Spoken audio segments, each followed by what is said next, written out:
ಎಲ್ಲರಿಗೂ ನಮಸ್ಕಾರ ಸ್ನೇಹಿತರೆ. ಸೌತ್ ಆಫ್ರಿಕಾ ಬಗ್ಗು ಬಡಿದ ಭಾರತ ಇನ್ನು 17 ವರ್ಷಗಳ ನಂತರ T20 ವಿಶ್ವಕಪ್ ಗೆದ್ದ ರೋಹಿತ್ ಪಡೆ. ಹೌದು ಸ್ನೇಹಿತರೆ, ಈ ಮ್ಯಾಚ್ನ ಸಂಪೂರ್ಣ ಹೈಲೈಟ್ಸನ್ನು ತಿಳ್ಕೊಂಬರೋಣ ಬನ್ನಿ ಸ್ನೇಹಿತರೆ. ಅದಕ್ಕಿಂತ ಮುಂಚೆ ನೀವೇನಾದರೂ ಟೀಮ್ ಇಂಡಿಯಾದ ಅಪ್ಪಟ ಅಭಿಮಾನಿಯಾಗಿದ್ದಲ್ಲಿ ಈ ವಿಡಿಯೋಗೆ ತಪ್ಪದೆ ಒಂದು ಲೈಕ್ ಕೊಟ್ಟು ನಮ್ಮ ಚಾನಲನ್ನು ಸಬ್ಸ್ಕ್ರೈಬ್ ಮಾಡ್ಕೊಳ್ಳಿ.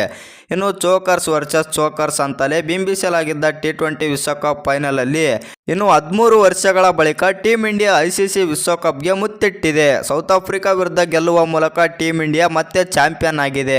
ಕಳೆದ ವರ್ಷ ನಡೆದ ಏಕದಿನ ವಿಶ್ವಕಪ್ ಫೈನಲಲ್ಲಿ ಆಸೀಸ್ ವಿರುದ್ಧ ಸೋತಿತ್ತು.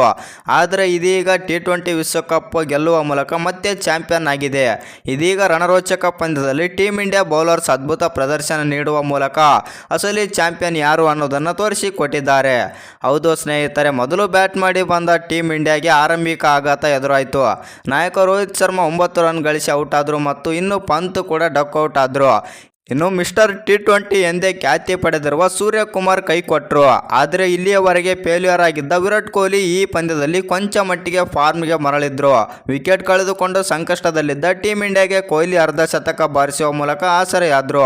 ಹೌದು ಸ್ನೇಹಿತರೆ, ಕೇವಲ 3 ರನ್ ಗಳಿಸಿ ಸೂರ್ಯ ಔಟ್ ಆದರು ಮತ್ತು ಇನ್ನು ಸಂಕಷ್ಟದಲ್ಲಿದ್ದ ಟೀಮ್ ಇಂಡಿಯಾಗೆ ಕೊಹ್ಲಿ ನಿಧಾನವಾಗಿ ರನ್ ಕಲೆ ಹಾಕಿದರೆ ಇತ್ತ ಅಕ್ಷರ್ ಪಟೇಲ್ ಅಬ್ಬರದ ಬ್ಯಾಟಿಂಗ್ ಮಾಡಿ ಟೀಮ್ ಇಂಡಿಯಾಗೆ ಸ್ಕೋರ್ ಹೆಚ್ಚಿಸಿದರು. 31 ಬಾಲ್ಗಳಲ್ಲಿ ಅಕ್ಷರ್ ಪಟೇಲ್ 47 ರನ್ ಗಳಿಸಿ ಔಟ್ ಆದರು. ಇನ್ನು ಕಿಂಗ್ ಕೊಹ್ಲಿ ಕೊನೆಯಲ್ಲಿ ಶಿವಮ್ ದುಬೆ ಜೊತೆ ಆದರು.